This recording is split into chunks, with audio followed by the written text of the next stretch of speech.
Many people do ask us, what does the IQA observation involve? What are the stages? And in terms of the observation, it's very much down for you to decide the subject. Knowing your two assessors, you just have to think about what you would like to observe them in. But just as a reminder, you are the candidate IQA, and you will also hopefully have someone within your organisation is the qualified IQA. So someone who's a mentor, someone who can give you lots of supportive feedback in your candidate IQA role. And once again, as a reminder, if you don't have a qualified IQA, don't worry, TrainAid can support you by being your qualified IQA. In terms of the observations at this stage, of course, you'll have observed one of your assessors and the other assessor. This is going to be the observation where you are going to be observed by your qualified IQA. And just remember, each assessor needs to be monitoring a minimum of 2 learners each. Okay, so that's very important, especially with the review of the marking process as well.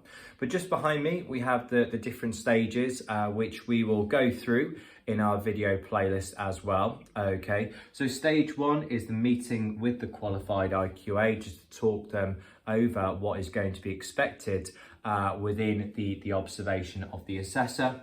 Stage 2 is the pre-observation briefing with the assessor. So that's you meeting with the assessor to talk about what's going to happen in the observation, who is going to be observed by example. Stage 3 is the observation of the assessor in their working role. So that's perhaps you, the candidate IQA, sitting perhaps at the back of a classroom, observing them teach, or it could be observing the assessor conduct an assessment on a learner perhaps, so you're perhaps going to see them within their natural working role as well. Stage 4 is the post-observation Q&A with the assessor. So following the observation, we'd just like for you to ask them a few questions just to reaffirm their knowledge about the subject they were delivering or assessing by example. Stage 5 is the post-observation feedback stage. This is where you, the candidate IQA, will tell the assessor their results. Do they pass overall, or do they require perhaps a reassessment or re-observation as well? We also have stage 6, which is the qualified IQA's feedback. So it's very important at this stage that the assessor is perhaps dismissed, and the qualified IQA can then give you some constructive feedback following what they have observed. Okay, so giving you feedback on your strengths and areas for development as an IQA. And finally, you will complete stage 7, which is the professional discussion. This is where you and also the qualified IQA will sit down together.